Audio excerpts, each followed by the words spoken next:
Hi everyone, today we have a new video review, and as you can see, this time we are going to talk about fresh release from Zvezda. It comes in 100 scale, and we have here a tank model, so it's a T-90MS, and it might be interesting for modders who don't want to spend their time with big kits. Here you get a tiny build, and it might be also interesting for young modders, because as you can see it's 7+, and I guess we have, it's written here, we have the snap fit, so it means it can be assembled without the glue, and for some modders it might be enough for some wargaming, for example.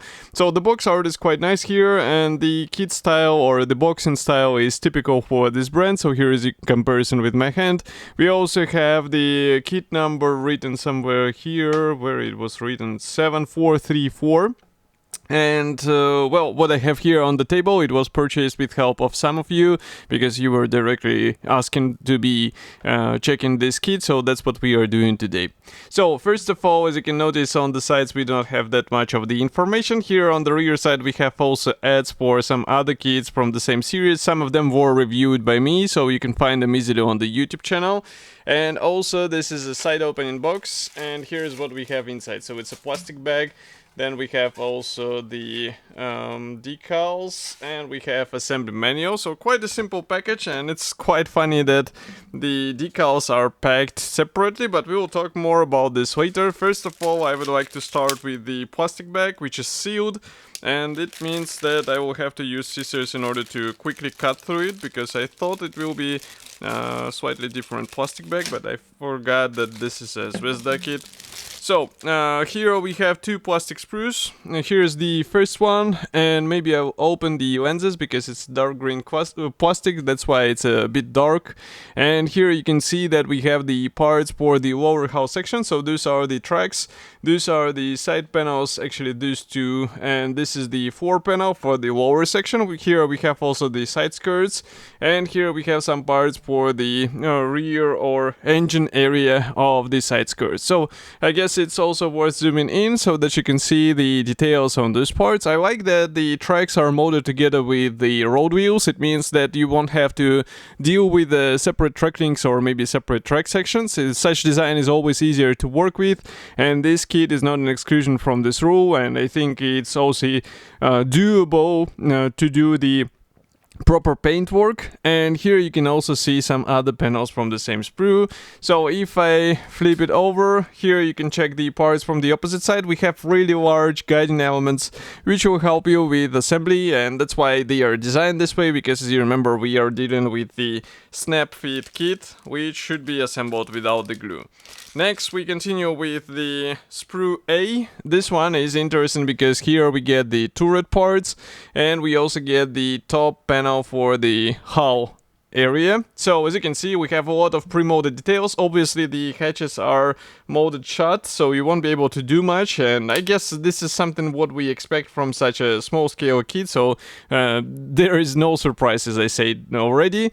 And next we also have a lot of things pre-molded on the turret, but what is even more interesting is that the turret molded together with the main barrel. And here we also have some parts for the main chassis. I guess this is something what we will be connecting the hull parts together.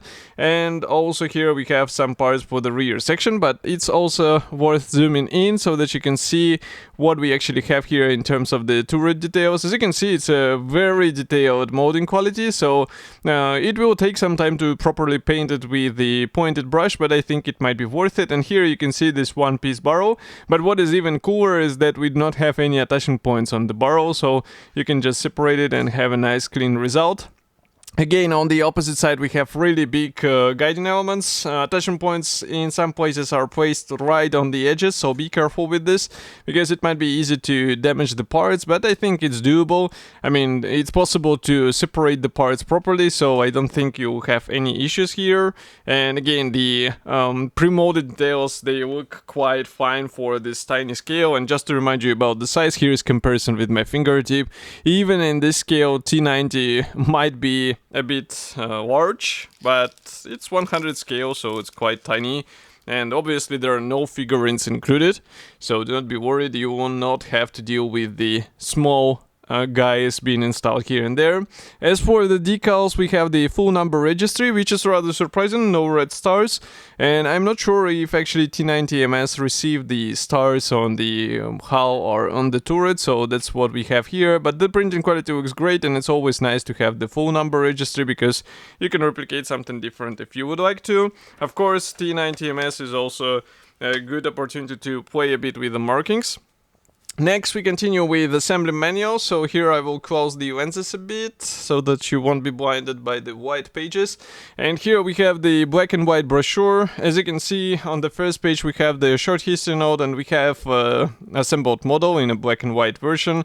And obviously there are not that many assembly options, only one, and that's what you have to deal with. Assembly process is quite straightforward. So we have here the turret assembly, then we also have the hull assembly here, and then everything gets combined together. The few tanks gets installed into the rear area. So this part, as I said, was acting as the support in between the hull parts, and that actually what ensures this assembly without the glue.